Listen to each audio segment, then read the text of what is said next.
될까라는 제목으로 말씀을 나누도록 하겠습니다. 제가 제주도 우리 에스라 성경신학대학원 동기 목사님들과 제주도 그러니까 새별 오름인데 저도 새별 오름 처음 가봤어요. 그래서 제주 올레길을 걸으면서 목사님들과 대화하고 이야기하다가 우리 김성 목사님 나이가 좀 있으세요? 목사님이 같이 걷다가 저한테 이렇게 얘기해 주시는 거예요. 뭐라고 얘기해 줬냐면 목사님 꼭 저한테 제가 한참 어린데 존대를 해주세요. 장 목사님 부모의 신앙이 자녀에게 전수됩니다 라고 얘기해 줍니다. 근데 이 한 줄이 저한테 계속 마음에 남는 겁니다. 한 달, 두 달이 지나도 부모의 신앙이 자녀에게 전수됩니다 라고 말씀해 주시는데 너무 와닿고 제 마음이 굉장히 뜨겁게 불타오르는 거예요. 실제로 우리 한결이 할머니 김성희 권사님이 주일날 한번 오셨는데 권사님을 잘 보니까 권사님이 이렇게 교회에 와서 한결이한테 한결아 교회에 오면 이렇게 기도하는 거야 라고 기도를 가르쳐 주시고 한결아 교회에 오면 헌금을 이렇게 하는 거야 라고 가르쳐 주시고 하나하나를 예배는 이렇게 드리는 거야 라는 걸 보여주면서 제가 잘 보고 있었거든요. 정말 어른이 필요하구나. 저런 신앙의 전수는 형식이라고 하지만 그 형식 안에 마음을 담을 수 있기 때문에 너무너무 중요하다. 너무너무 좋다. 우리에게도 어른이 있었으면 좋겠다라는 생각이 들었습니다. 그런데 제가 이 신앙이 전수되는 거야를 한 문장을 계속 묵상하면서 질문이 떠올랐어요. 그런데 정말 부모의 신앙이 자녀들에게 전수될까? 우리의 윗세대 어른들은 교회에 헌신하는 부모님들이 계셨죠. 안 믿는 분도 저 같은 경우는 부모님이 안 믿는 사람이셨어요. 네, 우리의 윗세대의 어른은 교회에 정말 헌신하는 세대였습니다. 근데 일반화할 수 없지만 이걸 강조해 일반화할 수는 없지만 교회에만 헌신하는 경우들도 있었죠. 그러면서 교회에는 헌신하는데 가정에는 소홀히 하는 경우들이 있었습니다. 그러면서 자녀들은 상처를 받고 있죠. 교회의 모습과 가정의 모습이 다르기 때문에. 그러면서 저는 계속 끊임없이 질문하는 거예요. 부모의 신앙이 자녀들에게 전수되는데 정말 전수될까? 이 김성 목사님은 지금 시골에 담임 목회로 가셔서 사역하시는데 자녀들을 보면 진짜 부모의 신앙이 그대로 자녀들에게 전수되었어요. 제가 아는 여기 있는 목사님들이 다 자녀들에게 신앙이 전수가 됐습니다. 근데 계속 묻는 거예요. 정말로 신앙이 전수되는가? 그래서 제가 성경을 묵상하면서 신앙이 전수되는 경우를 찾아봤습니다. 우리가 잘 알고 있는 말씀일 텐데 디모데후서 1장 5절 말씀을 읽어볼까요? 시작. 이는 내 속에 거짓이 없는 믿음이 있음을 생각함이라. 이 믿음은 먼저 내 외조모 로이스와 내 어머니 유닉의 속에 있더니 내 속에도 있는 줄을 확신하노라. 아멘. 사도 바울이 편지를 쓰면서 디모데에게 쓰면서 정확하게 신앙의 전수를 이야기하죠. 이 믿음, 너 디모데에 있는 믿음은 먼저 누구에 있었대요? 외조모 로이스와 어머니 유닉의 속에 있는 믿음이 디모데 아들에게 전수된 겁니다. 그러니까 신앙은 전수가 되죠. 아브라함, 이삭, 야곱을 봐도 이거는 언약의 관점에서 봐야 하는데 컨버넌트죠. 계약. 하나님이 이들을 통해 그리스도로 오게 하실 건데 아브라함의 신앙이 이삭에게 전수됩니다. 이삭의 신앙이 야곱에게 전수됩니다. 근데 무서운 건 죄성도 전수되는 것 같아요.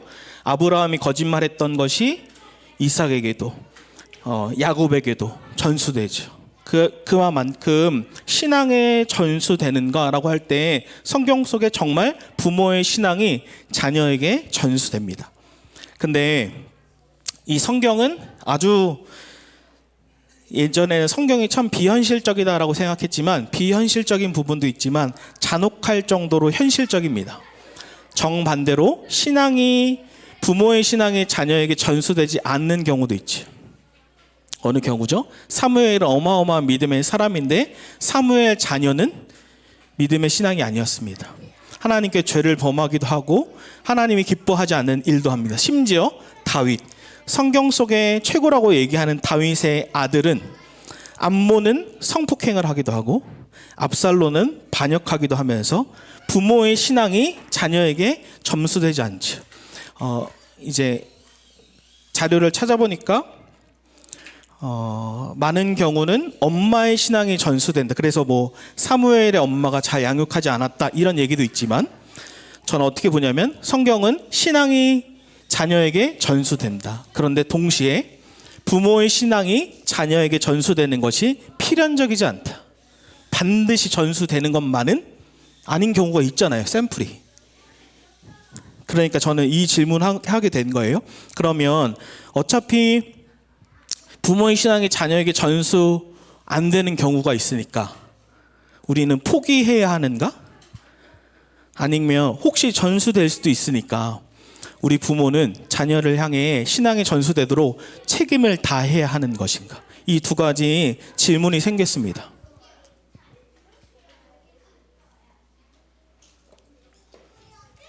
네, 저한테는 이 성경을 연구하면서 드는 정답은 두 가지였어요.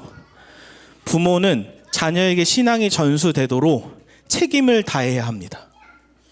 동시에 우리 자녀들을 포기해야 합니다. 이 포기가 무엇이냐면 너 어차피 네 마음대로 될 거니까 네가 알아서 해가 아니라 무엇을 포기해야 되냐면 부모인 우리가 자녀들을 통제하려는 것을 포기해야 합니다. 제가 어떤 젊은 선생님이 남자 선생님 같은데 육아에 대한 걸 얘기하는 거 봤는데 제가 한 가지가 되게 와닿은 것이 있었어요. 뭐냐면 한국 사회의 부모들이 아이들이 어릴 때 뭐라고 얘기해요? 친구 같은 부모라고 얘기하잖아요. 근데 거꾸로 됐다로 표현해 저한테 되게 와닿아서 제가 그랬어요. 그러니까 어렸을 때는 잘못된 거를 가르치고 엄하게도 하고 통제도 하면서 교육을 해주고 이 아이가 초등학생이 되고 중학생이 되고 고등학생이 되면 부모는 그때는 조금씩 통제하는 게 아니라 친구 같은 부모가 돼야 하는데 거꾸로 됐다는 거예요. 어렸을 때 아기 같을 때에는 친구 같은 아빠가 되고 얘가 커가면 버릇없는 모습이 있잖아요. 그때 이놈 자식이 어디 버릇없이 요 말투 들어보셨죠? 저희 아버지가 저한테 하는 얘기인데 이놈 버릇없이 어디서 하면 아이들은 어떻게 해요? 통제하려는 부모에 대해서 왜 친구 같은 아빠였다가 갑자기 통제하려고 해? 거꾸로 돼야 되는 게 저는 너무 와닿았어요. 그러니까 무엇이냐면 부모인 우리는 자녀에게 신앙이 전수되도록 100% 책임을 다해야 합니다. 동시에 그러면은 결과는 빵프로인가? 아까 같이 사무엘처럼 다윗처럼 안 좋은 케이스가 있으니까 그렇지 않고 100% 부모가 책임을 다해야 하고 동시에 100% 하나님께 맡겨야 합니다. 이 얘기가 제 생각의 근거가 아니라 성경의 근거가 있습니다. 중요한 말씀인데 골로새서 1장 29절입니다. 우리 큰 목소리 읽어볼까요? 시작. 이를 위하여 나도 내 속에서 능력으로 역사하시는 이의 역사를 따라 힘을 다하여 수고하노라. 아멘. 이건 사도 바울이 제자를 삼는 데 하는 건데 동시에 제자를 삼는 것뿐만 아니라 부모인 우리가 자녀들을 제자 삼는 것과 똑같은데 뭐라고 얘기합니까? 힘을 다하여 뭐 한대요? 사도 바울도 수고한대요. 그러니까 우리도 수고하여 100% 책임을 다하고 동시에 이를 위하여 나도 내 속에서 능력으로 역사하시는 이 누군가요? 성령 하나님의 역사를 따라 100% 하나님께 맡김으로 우리는 100% 책임과 100%의 하나님께 맡김을 해야 합니다. 한 책에서 3가지 의자에 대해서 이야기하는데 굉장히 와닿았습니다. 첫 번째 의자는 헌신의 의자, 두 번째는 타협의 의자, 세 번째 의자는 적대의 의자. 제가 남동생 가족 얘기를 많이 해요. 죄송해요. 제 소리가 안 들을 테니까. 제 남동생과 이야기하면서 제가 나눔 때 한번 이야기했어요. 네. 동생한테 너라면 개척교회에 오겠냐? 라고 물어보니까 동생은 얘가 T예요. 자기 와이프한테만 F고 저한테는 T인데 뭐라고 얘기하면 형 나는 솔직히 개척교회 가지 않겠다. 그래서 좋다. 왜 가지 않겠냐? 저는 이제 30대 부모의 가장의 이야기를 사실 듣고 싶어서 물어본 거예요. 그랬더니 이 교회 개척교회에 오면 만약에 주일날 자기가 회사 때문에 못 오면 눈치 보이고, 그리고 너무 사람들이 다 집중하는 것도 부담이 되고, 그리고 재정을 같이 신경 써야 되는 것도 부담이 된다. 이게 아주 솔직한, 전 고마워했어요. 솔직하게 얘기해줘서 고맙다. 그러면서 저는 어떤 생각이 들었냐면, 이것 또한 제가 일반화하지 않아요. 근데 수많은 이 젊은 세대의 30대 40대들은 신앙에 타협하기를 좋아하는구나. 제가 계속 얘기해요. 일반화하지 않는다. 대형 교회에 가도 헌신적인 가정들이 있어요. 제가 아는 가정들이 대형 교회에 가고 오후 때는 개척교회를 자기가 섬기면서 제가 눈물로 감사하다고 말씀드렸어요. 그 분은 저희 교회 못 온다고 미안해하는데 아니라고, 개척교회를 같이 섬겨줘서 제가 감사하다고 얘기 드렸는데, 뭘 얘기하냐면 이 시대는 헌신하기 싫어하고 타협하기 좋아하고 하는구나. 근데 죄송스러운 전 동생을 위해 기도하죠. 타협하는 부모의 신앙을 자녀도 보고 타협하는 부모의 신앙이 될 수 있습니다. 아까 마치 아브라함의 죄성이 그대로 이삭에게 갔듯이, 이삭의 죄성이 그대로 갔듯이 죄를 우리 세대에 끊지 않고 타협하는 신앙이 되면 그럴 수 있죠. 근데 우린 헌신하는가 타협하는가, 하나님을 적대하는가. 저 아내랑 걸으면서 참 위드처치에 온 성도님들 대단하다. 저희가 빈말이 아니라 둘이서 걸으면서 얘기해요. 감사하다.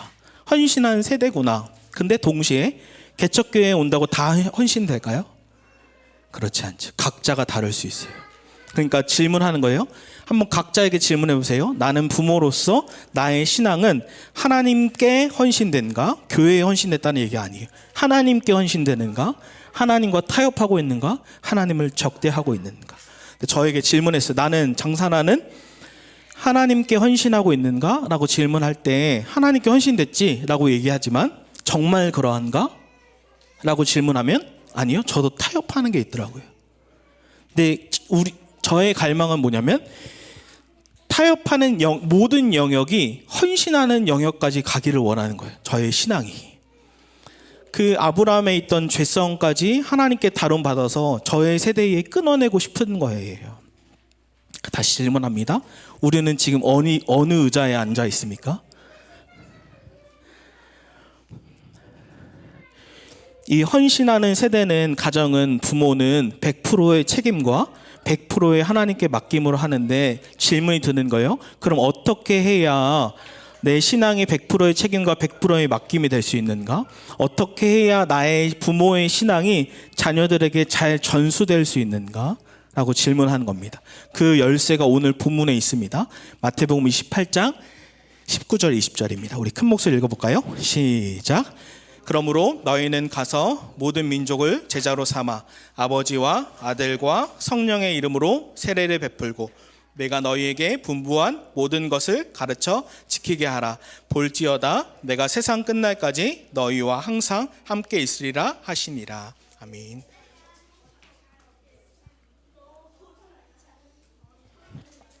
여기서 제가 빨간색 표시한 제자로 삼아가 이 헬라어에서 핵심 동사입니다. 제자로 삼아. 근데 어떻게 되냐면 세례를 베풀고 제자로 삼아라. 우리의 자녀들에게 한번 이입해 생각해 보세요. 우리의 자녀들이 세례를 받고 예수를 믿고 제자로 삼아라. 그리고 가르쳐 지키게 하고 예수님께서 분부한 성경을, 말씀을 가르쳐 지키게 하고 제자로 삼아라. 그리고 내가 세상 끝날까지 너희와 항상 함께 있으니 아이들을 제자로 삼아라 라고 얘기하는 거예요. 우리의 자녀들이 언제 부모에게 분노할까요?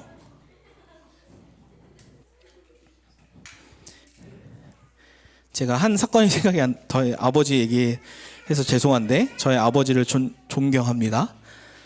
저희 아버지가 술 담배를 하셨어요. 네, 담배를 끊으시는 과정에 계속 끊는데 잘 안 되잖아요. 그러다가 어느 날 제가 학교에서 오는데 아버지가 담배를 끊으셨는데 그 7층에 살았는데 7층과 6층에 살았나? 6층에 살았으면 5층과 6층 사이에서 담배를 태우신 거예요. 냄새가 바로 나죠. 근데 저는 뭐 별거 없었는데 저를 막 혼내시는 거예요. 그러니까 자기의 담배가 들키실까봐 저를 막 혼내시는데, 부모님은 저에게 거짓말을 하면, 제가 거짓말하고 PC방 갔다가 쇠파이브가 부러질 정도로 맞았거든요. 근데 부모님도 지금 뭐 하신 거예요? 거짓말 하신 거죠. 언제 자녀가 부모에게 분노한지 아세요? 부모가 말하는 것과 부모의 삶이 일치하지 않을 때. 근데 제가 무서운 게 뭔지 알아요? 저희가 청년 시절에, 학생 시절에 부모가 말과 삶이 일치하는 것에 대해서 분노했거든요. 근데 이제 우리가 부모예요.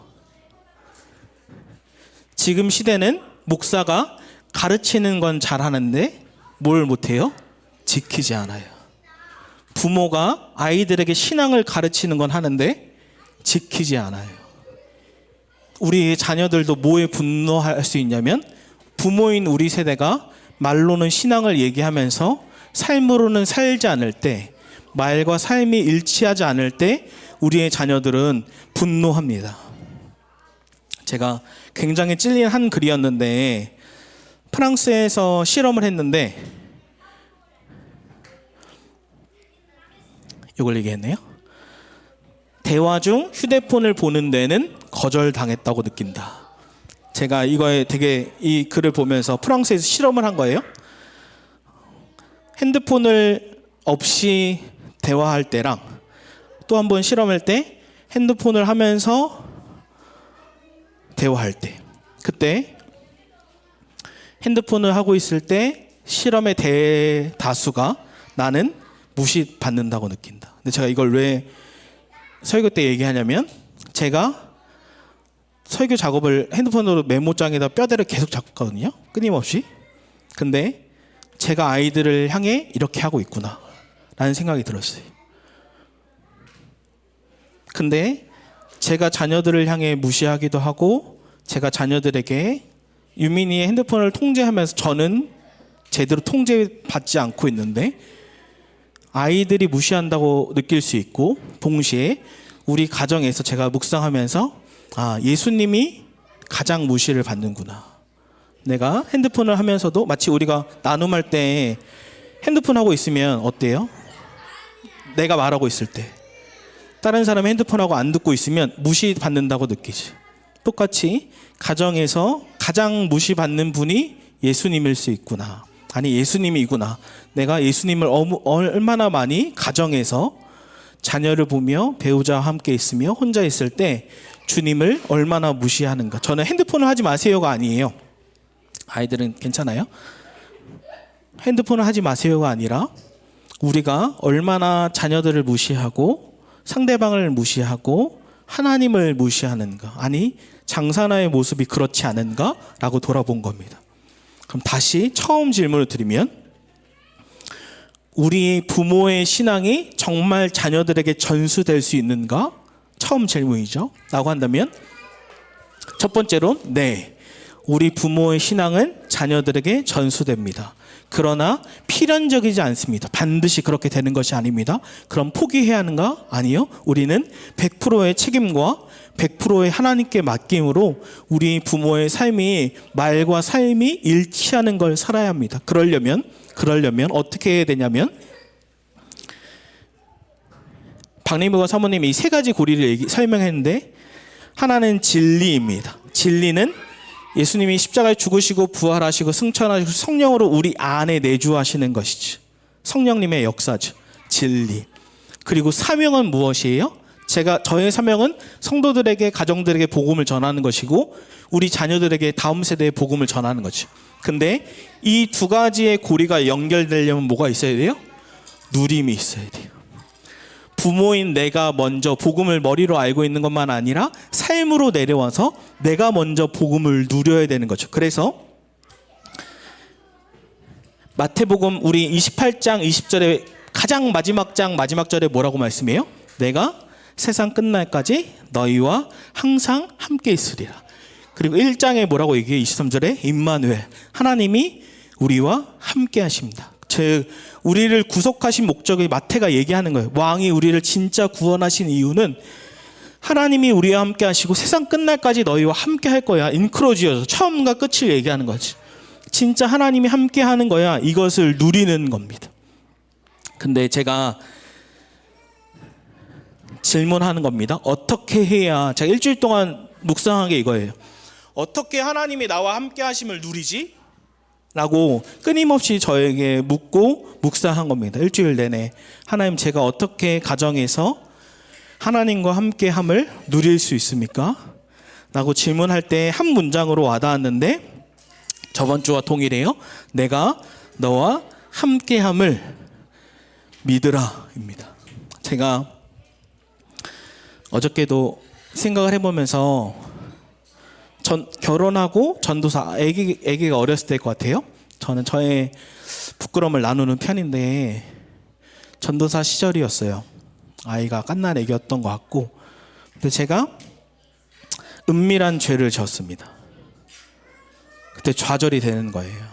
왜 그랬냐? 왜 좌절이, 딴 것 때문에 좌절이 되지 않고 제가 학생들한테 가르치는 복음과 그리고 제가 삶으로 사는 게 일치하지 않은 거예요. 그러니까 너무 괴롭고 아내한테 진지하게, 여보 내가 이 목회의 길을 그만둬야 할 것 같아.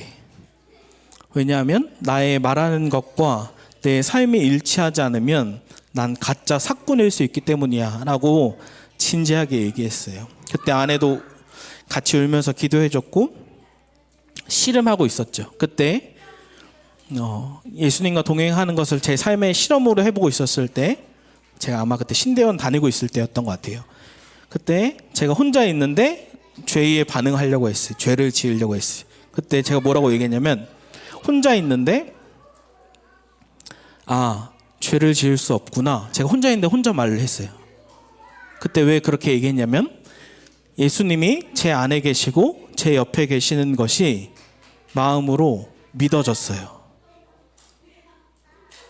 그리고 주님이 저와 함께 계심이 온 머리로 의식이 됐어요.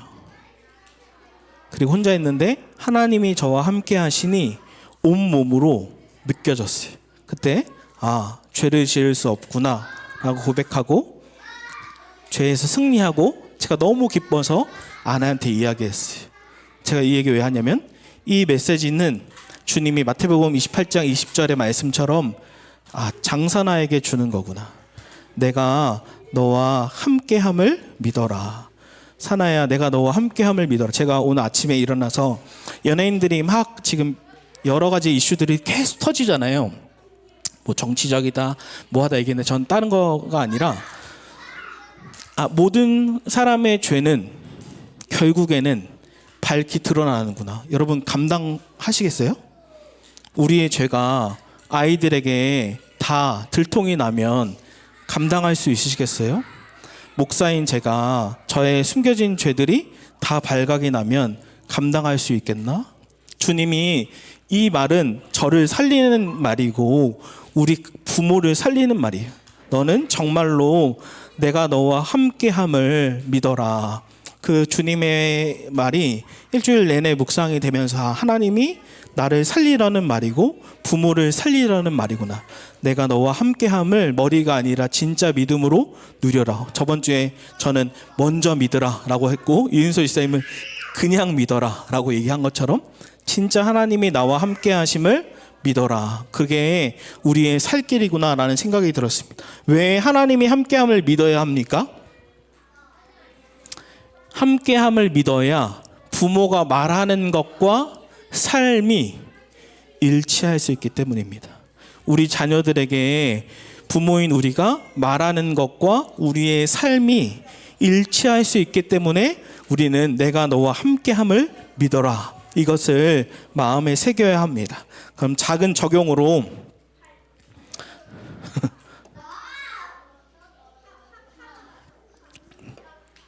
여러분이 오늘 가정에 가셔서 꼭 하셨으면 좋겠는데, 저희 아내가 제가 했던 게 아닌데 아내가 했던 거예요. 하는 거예요. 어저께도 저희가 했는데, 가족이 감사를 고백하고 잠드는 겁니다. 되게 심플해요. 어저께도 저희가 했거든요. 그러면 다 같이 누워서 우리 이제 감사 이야기하고 기도하고 자자라고만 얘기해요. 심플한 걸 주는 거예요. 그러면은 유민이가 감사한 걸 얘기해요. 저는 모든 게 다 감사해요. 아니 모든 것 중에 뭐가 감사한데 그러면 이게 감사해요. 하민이는 뭐가 감사해? 뭐 어저께 맛있는 거 먹어서 감사해. 뭐 해서 감사해? 뭐 해서 감사해요? 부모가 그때 얘기하는 거예요. 아빠는 하나님의 함께 하심이 믿어져서 감사해. 예수님이 우리를 구원해 주셔서 감사해. 오늘 하루 잘 예배드리고 같이 행복한 시간 보내서 감사해. 그리고 엄마도 얘기해요. 그리고 기도하고 자요. 이걸 왜 제가 하자고 얘기하냐면 되게 작은 거고 할 수 있는 거죠. 근데 동시에 부모에 있는 신앙이 우리 아빠는 저게 감사하구나. 하나님이 함께 한다는 걸 감사한다고 얘기하네. 엄마는 이게 감사하구나 하면서 그 작은 거지만 부모의 신앙이 우리 아이들에게 심겨주고 이게 작지만 굉장히 큽니다. 아이들의 평생에 그게 남아요. 부모는 이게 감사하구나 라고 해서 저는 상상하고 꿈꿉니다. 이 설교 찬양하면서도 아이들이 금방 자랄 것 같아요.